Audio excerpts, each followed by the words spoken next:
What's up, everyone? It's Lan here with another episode, a pre-recorded episode of Cheeseheadz Weekly. And you know what?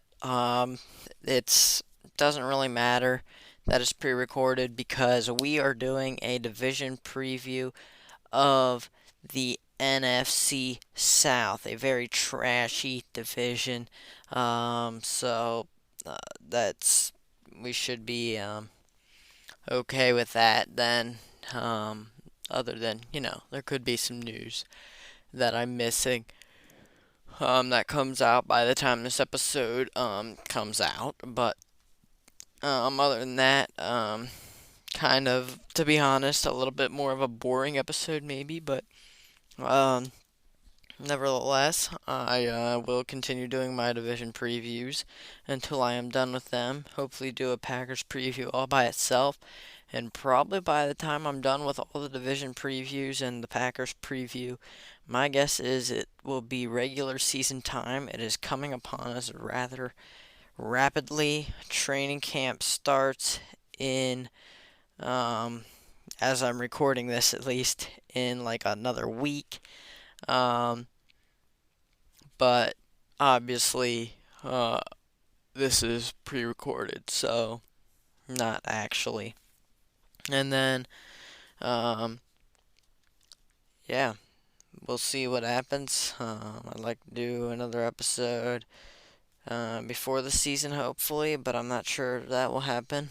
But yeah, we'll just see how everything goes. Um, and so thanks for tuning in, everybody. It is good to have you all here. There's the Q&A and polls on Spotify. You can check those out. Lots of fun to have people participating in those. We have a link in the description of every single episode to send in a voice message. Um, Anything you want, you can send in. If you want it on the show or not, mention that as well. And those are a lot of fun. Haven't had one of those since like episode 20. No, not episode 20. That's too recent. Episode 8 or 9 is actually what it was. Um, yeah, 8 or 9. I forget exactly which, but we had one in episode 7, and we had one like 8 or 9. Yeah. So the show's available on Spotify, Google Podcasts, iHeartRadio, Stitcher, and Pandora. A new episode will come out every single Tuesday. Which is why I'm pre-recording them, scheduling them for Tuesday, so you guys can get new episodes still every single Tuesday. The show will go on. Hit the bell on Spotify to be notified when a new episode comes out. Tell your friends about the show and rate the show. Those two things are pretty much about the most important. But, I mean, the most fun would probably be the voice message. So, there you have that. Let's get into the NFC South preview. So, if I look at my order here, I don't even remember what it is. So we're going to go over strength of schedule here first, and of course the rest disparity like I like to do. But we're going to start with the Atlanta Falcons. We're going to look at them first because they are the worst team in this division, at least in my opinion. Going into the season, going into training camp. I mean, actually, technically, this is after training camp when you're listening to this, but not when I'm recording this. So let's look at the strength of schedule, and guess what? The Atlanta Falcons have the second easiest schedule. I still have them being one of the worst teams in the league. So that should be interesting to monitor there. Let me see, where are we at here? We have the Carolina Panthers at number 4. They get an easy schedule as well. And then we scroll down the list. We have the Tampa Bay Buccaneers at number 17. And I must have missed it. I can't even think of who the other team is now. The Saints. Yeah, the Saints. They have the easiest schedule. Yeah, right above the Falcons. So lots of easy schedules here. The hardest one is the Buccaneers at the 17th spot there. Let's look at rest disparity. So we look at this. The team with the best rest disparity in this division is also the Saints with a +4. Not stellar, but if it's better than all the rest, then I guess that's something. Um, if we look at Atlanta, ooh, they get the easy schedule, slightly harder than the Saints. Their rest disparity is a little bit more than slightly harder, worse than the Saints. It's a -12. Not looking good for them there. The Buccaneers is a -6. And then here's the other team, Carolina. And they have a -1, kind of middle of the pack as far as rest disparity goes. So let's just go ahead. I'm not really going to go over depth charts other than, yeah, I don't really feel like it, to be honest, because it's a lot of nothing. So we will just go right into the schedule predictions and keep the episode nice and short. In week 1, the Atlanta Falcons will take on the Carolina Panthers division game. They'll actually win that one with Desmond Ridder and company. John Robinson, whoever one is, that's pretty much where all their hype is. They don't have much else available. In week 2, they will play the Packers and lose. Week 3, they go to Detroit to play the Lions and lose. In week 4, they go to Jacksonville, and that's a London game, so I guess they don't actually go to Jacksonville. But technically, it's at Jacksonville here, and that will be a loss. In week 5, at home versus the Texans, they lose that one. And then they're at home again versus the Commanders, they lose that one. Then they go to Tampa Bay to play the Buccaneers, another division game. They will lose that one, though. They play the Titans. Then in Tennessee, they lose that one. They're at home versus Minnesota. They lose that one. They go to Arizona to play them and win that one. Arizona's not going to be good this season, just so you know. Then they have their bye week in week 11. Then they're at home there after their bye and they will play the Saints and lose that one. Then they'll go to New York to play the Jets and lose that one.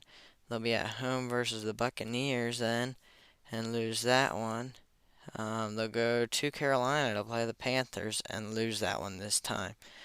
At home versus Indianapolis, the Colts. They lose that one in week 16. Week 17 is at Chicago to play the Bears. They lose that one. And then at New Orleans, they play the Saints in week 18. And they will lose that one as well. And they end up with only 3 wins, 13 losses on the season.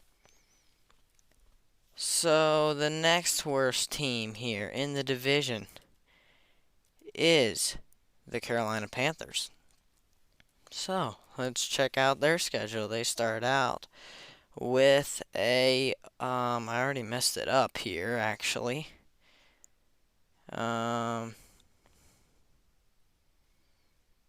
If we look, no, sorry, I got it right. Yeah, they start out in Atlanta and they lose that one. Then they are at home versus the Saints on Monday Night Football in week 2. They win that one. Then they go to Seattle to play the Seahawks, and they will lose that one in week 3. Then they play the Vikings at home in week 4 and lose that one as well. They go to Detroit in week 5 and lose that one. In week 6, they play the Dolphins in Miami and lose that one. In week 7, They have their bye week, and then in week 8, they are at home versus Houston. They lose that one. Versus Indianapolis, the Colts in week 9, they get a win there. In week 10 at Chicago versus the Bears, Thursday Night Football, they win that one. Then they're at home versus Dallas in week 11, and they win that one. At Tennessee in week 12 versus the Titans there, they win that one. Then they're at Tampa Bay, the Buccaneers in week 13. They lose that one. And they go to New Orleans to play the Saints in week 14. They lose that one. And at home versus Atlanta, the Falcons, they win that one this time. In week 16 versus the Packers, they will win. Just kidding. They'll lose. They're not beating the Packers. I'm sorry. In week 17, they go to Jacksonville to play the Jaguars and lose that one. Then they're at home versus the Buccaneers to finish out the season. Week 18, it's a loss, and they go 5-12. Starting a new rookie quarterback here, number 1 overall pick this year, Bryce Young. And I like Bryce Young, but I don't expect his first year to be amazing. And maybe he's never really an amazing quarterback. I think he can turn into a solid starter eventually, and I certainly hope he does because I like Bryce Young. He's a pretty cool guy. So next in the division, we will go to the Buccaneers. Sorry, the Panthers finished 5-12. The Falcons finished 3-13. So here come the Buccaneers, and they start out week 1 going to Minnesota, and they lose. One of the few teams that will actually lose to Minnesota this year. No, I mean, the Vikings should have a winning record. They should. Just because of Kirk Cousins and Justin Jefferson. But they play the Bears at home in week 2. The Buccaneers do. They win that one. Then they play the Eagles on Monday Night Football at home. They lose that one for sure. Then they go to play the Saints in New Orleans in week 4 and lose that one. Their bye is in week 5. Week 6 at home versus the Lions. They lose. At home versus the Falcons. They win. Then they go to Buffalo on Thursday Night Football and lose. And then they play the Bills. What? I just said that. I'm sorry, guys. I'm just a little bit out of it here today, it seems. At Houston Texans, they will lose. Then they play the Titans at home and win. They play the 49ers in San Francisco. Definitely a loss. At Indianapolis to play the Colts, I say they lose that one, but I mean, that was probably a stretch. Then they are at home versus the Panthers, and they win. They go to Atlanta to play the Falcons and win. They play the Packers in Green Bay. Don't get your hopes up. It's a loss. And then they're at home versus Jacksonville. They lose. They're at home versus the Saints. They lose. Then they go to Carolina, get a win to finish out the season, and they end the year at 6-11. Man, it's going to be interesting to see how this whole spreadsheet turns out. Yeah, it should be interesting because we got some interesting stuff. I feel like I could be way wrong on a lot of these, and especially on my AFC North one, which you may or may not have heard, episode from 2 weeks ago. Yeah, we'll see how it goes. Should be interesting to go back and do an episode and look back at it after the season and see what it looks like then. But the Saints, on to the Saints, the division leaders this year.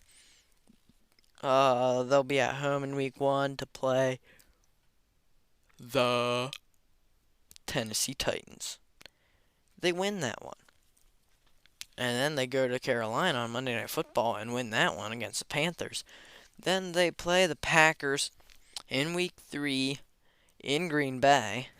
I'm going to say they lose that one. I think this could be a very close one. It's quite possible the Saints are a more stable team. They could be easily a better team than the Packers. But I would love to see Jordan Love go out and beat the Saints after Rodgers failed to do so in week 1 of, what was it, last season? This last season. I don't know. I get all my seasons mixed up because, yeah, they just kind of get mixed up. But uh, the Saints are at home versus the Buccaneers in week 4. They win that one. Then they go to New England to play the Patriots and lose that one. They go to Houston, win that one. They're at home versus the Jags on Thursday Night Football, and they lose. And then they go to Indianapolis to play the Colts and win. They play the Bears at home and win. They go to Minnesota and lose. Could be very close. It's quite possible they win, but I gotta give the Vikings a few wins, at least if I'm being realistic. Then it's their bye week in whatever week that is, week 11. And then they play the Falcons at the Falcons right after their bye, and they will get a win. Then they're at home versus the Lions, and they lose. They're at home versus the Panthers, and they win. Then they're at home versus the Giants. They lose. They're at Los Angeles Rams on Thursday Night Football. I say they lose. Could be very close, though. They're at Tampa Bay, and I say they win that one. They're at home versus the Falcons week 18. They win that one, and their final record is 10-7. I think that's pretty realistic with Carr as their quarterback now. They got Chris Olave as one of their receivers. They still have Michael Thomas. Maybe he can do a little something. Stay on the field for a couple snaps. Yeah, I think the Saints can do okay. I think they can make the playoffs as the division leader here for in the NFC South, but we'll see what happens. But I think that's about it for this episode.